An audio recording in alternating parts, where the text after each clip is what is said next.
Pagi, Bapak, Ibu, dan saudara-saudari, serta anak-anak jemaat GKJ Marguyudan. Sebelum kita beraktivitas pada hari baru pemberian Tuhan ini, kita akan sejenak merenungkan firman Tuhan dan juga hening untuk menyiapkan batin kita menjalani aktivitas dan juga hidup kita di dalam hari baru ini. Sebelum kita bersama merenungkan firman Tuhan, mari kita berdoa. Kami bersyukur Tuhan karena Engkau telah melindungi kami di dalam istirahat kami semalam, dan Engkau izinkan kami untuk bangun pada pagi hari ini dengan keadaan segar, penuh sukacita, dan penuh harapan baru. Sebentar kami akan merenungkan firman-Mu yang kami yakini sebagai sumber kehidupan dan juga dasar kehidupan kami. Kiranya Engkau hadir dengan kuasa Roh Kudus. Terima kasih ya Tuhan. Amin.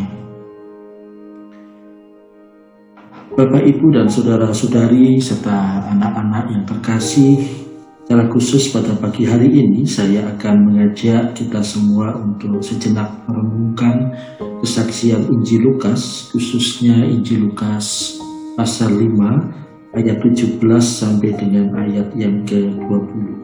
Saya akan membacakan demikian. Pada suatu hari ketika Yesus mengajar, ada beberapa orang Farisi dan ahli Taurat duduk mendengarkannya. Mereka datang dari semua desa di Galilea dan Yudea dan dari Yerusalem. Kuasa Tuhan menyertai dia sehingga ia dapat menyembuhkan orang sakit. Lalu datanglah beberapa orang mengusung seorang lumpuh di atas tempat tidur. Mereka berusaha membawa dia masuk dan meletakkannya di hadapan Yesus. Karena mereka tidak dapat membawanya masuk berhubung dengan banyaknya orang di situ, naiklah mereka ke atap rumah, lalu membongkar atap itu dan menurunkan orang itu dengan tempat tidurnya ke tengah-tengah orang banyak tepat di depan Yesus. Ketika Yesus melihat iman mereka, berkatalah ia, "Hai saudara, dosamu sudah diampuni." Demikian bacaan kita yang akan kita renungkan dari Injil Lukas pasal 5 ayat 17 sampai dengan 20. Bapak, Ibu, saudara-saudari, dan anak-anak yang terkasih jemaat GKJ Marguyudan, beberapa waktu yang lalu Merapi dinyatakan meletus. Ada awan panas yang turun jauh lebih dari 2 kilo dan menyebabkan beberapa penduduk di daerah yang dekat dengan Merapi itu harus mengungsi, setidaknya sampai radius 3 km itu harus mengungsi. Saya teringat dengan pernyataan juru kunci yang baru dari Gunung Merapi, yaitu Mas Asih, pengganti dari juru kunci yang lama yaitu almarhum Warjilan. Dia menyatakan bahwa dalam sebuah wawancara beberapa waktu sebelum Merapi meletus, dia memberikan sebuah petuah atau nasihat kepada penduduk yang berada di sekitar Gunung Merapi, setidaknya yang berada di radius dekat dengan puncak Gunung Merapi, untuk siap-siap mengungsi dan jangan khawatir terkait dengan apa yang terjadi, karena pada saat ini Merapi memang sedang menyatakan kekuasaannya, dan Tuhan tentu mengizinkan kita mengalami itu. Tapi kita yakin bahwa nanti ketika semua sudah pulih, Merapi akan menunjukkan keramahannya dengan memberikan kesuburan dan juga berkat terkait dengan tumbuhan, pupuk, tanah yang subur yang akan mereka tanami, sehingga mereka kembali dapat menghasilkan sesuatu untuk kehidupan mereka. Sebuah petuah atau nasihat yang mencoba mengajak para penduduk di sekitar Merapi untuk kemudian menyadari bahwa mengungsi itu bukan sesuatu yang mudah, bahkan itu berhadapan dengan suasana yang serba sulit, kan harus berpisah dengan rumah, dengan apa yang mereka upayakan selama ini jauh, kemudian tidur bersama dengan tempat apa adanya dan seterusnya. Tapi itu diterima dengan legowo, dan itu kemudian justru membuat mereka punya kreativitas untuk melakukan sesuatu sambil menunggu Merapi itu mereda dan menunjukkan keramahannya dengan tanah yang subur dan seterusnya. Nah, saya kemudian mencoba membaca bacaan kita dari apa yang dialami oleh para penyitas atau katakanlah para pengungsi dari Gunung Merapi ini. Kalau kita melihat dari bacaan kita temukan bahwa ada orang banyak yang menggotong seorang lumpuh karena mereka meyakini bahwa ketika orang lumpuh itu diperjumpakan dengan Yesus, maka Yesus akan menyembuhkan dan orang lumpuh ini akan pulih total dan bisa seperti sedia kala. Tetapi dia berhadapan dengan situasi yang tidak mudah, karena ketika sudah menggotong orang itu dengan susah payah, tapi kemudian berhadapan dengan situasi kerumunan orang yang ingin mendekati Yesus, menyaksikan Yesus, mendengar pengajarannya. Dan orang-orang itu tidak peduli, mereka hanya memikirkan dirinya sendiri dan tidak peduli bahwa ada orang yang lumpuh yang membutuhkan mujizat dari Yesus untuk disembuhkan. Tetapi orang-orang ini karena imannya, dan itulah yang dipuji oleh Yesus Kristus, bahwa meskipun mereka berhadapan dengan situasi yang sulit dan keras, tapi mereka tidak hilang akal.